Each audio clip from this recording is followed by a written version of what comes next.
Hello दोस्तों, व्यापारिक दुनिया में एक बहुत ही बड़ी खबर आ रही है। भारत और यूनाइटेड किंगडम के बीच होने वाले व्यापार को अब और भी सुरक्षित और मजबूत बना दिया गया है। लेकिन इसमें सबसे दिलचस्प बात यह है कि इस डील के सख्त नियमों ने सीधे तौर पर चाइनीज डंपिंग पर लगाम लगा दी है। अब कोई भी तीसरा देश भारत या यूके में अपना माल सीधे डंप नहीं कर पाएगा। लेकिन यह रूल ऑफ ओरिजिन यानी उत्पत्ति के नियम काम कैसे करेंगे? चलिए आज की इस वीडियो में हम इसे बिल्कुल आसान भाषा में डिकोड करते हैं। चीन की नींद क्यों उड़ी? क्या आप जानते हैं कि 15 जुलाई 2026 से शुरू हो रहे भारत यूके ट्रेड डील से चीन की रातों रात नींद क्यों उड़ी? भारत और ब्रिटेन ने मिलकर रूल ऑफ ओरिजिन एक ऐसा अचूक चक्रव्यूह रचा है कि चीन अब सस्ता माल चोर रास्ते से यानी थर्ड पार्टी रूटिंग से भारत नहीं भेज पाएगा।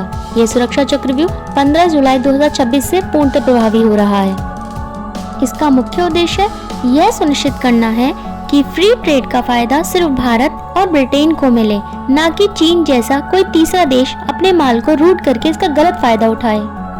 जब दो देशों के बीच फ्री ट्रेड एग्रीमेंट या CETA comprehensive economic and trade agreement होता है तो वह एक दूसरे के सामान पर आयात शुल्क यानी इंपोर्ट ड्यूटी या तो शून्य कर देते हैं या बहुत कम कर देते हैं। दिक्कत क्या आती है? चीन जैसे देश जिन पर भारत ने भारी टैक्स लगाया हुआ है वे अपना सामान सीधे भारत न भेजकर पहले ब्रिटेन भेज सकते हैं। वहां पर उस पर मेड इन यूके का ठप्पा लगाकर बिना कोई बड़ा बदलाव किए ड्यूटी फ्री भारत में डंप कर सकते हैं। इसे थर्ड कंट्री रूटिंग कहा जाता है। CETA के नए नियम इसी चालाकी को रोकने के लिए बनाए गए हैं। अब किसी भी सामान को टैक्स छूट तभी मिलेगी जब वह साबित होगा कि वह वाकई भारत या यूके में बना हुआ है। चीन को रोकने के लिए कड़े सुरक्षा चक्र। नए नियमों के तहत किसी भी वस्तु को भारत या यूके का मूल निवासी यानी ऑरिजिनेटिंग गुड्स मानने के लिए 3 कसौटियों से गुजरना होगा। फर्स्ट, स्थानीय प्रसंस्करण की अनिवार्यता।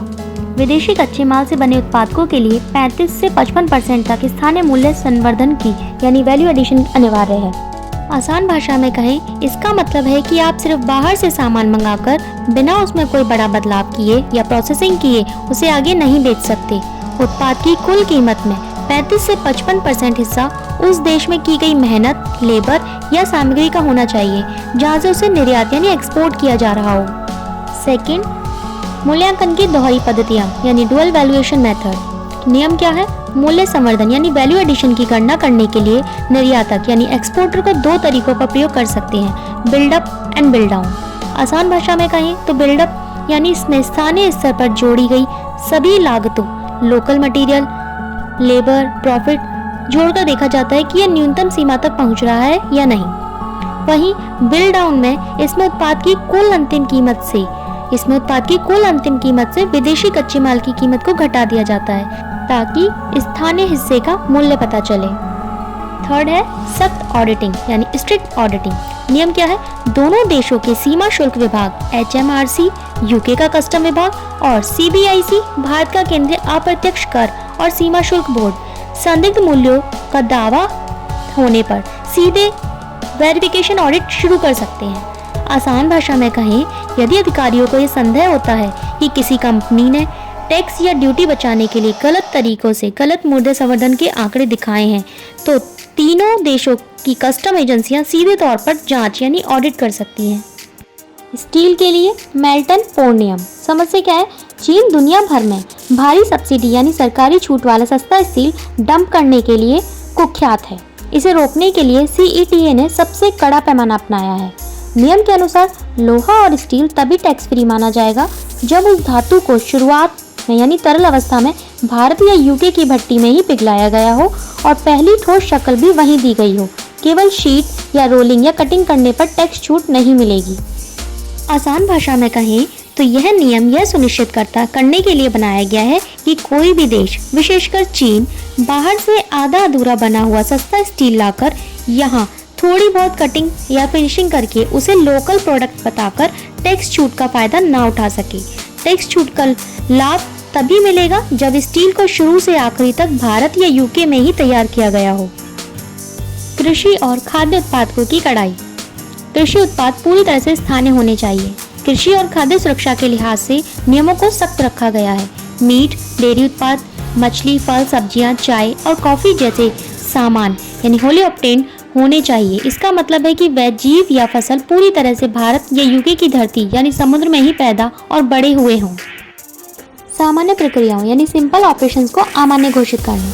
नियमों में साफ लिखा है कि कुछ मामूली काम करने से किसी विदेशी सामान को मूल देश नहीं बदला जा सकता, जैसे सामान को सुरक्षित रखने के लिए की गई पैकेजिंग, सफाई करना, छटाई करना, सिर्फ धोना या सिर्फ लेबल या ब्रांड का स्टिकर चिपकाना, सिर्फ बोतल या बॉक्सों पर पैक करना या मामूली असेंबली करना। इनमें से कुछ भी करने पर चीनी माल यूके का माल नहीं कहलाएगा।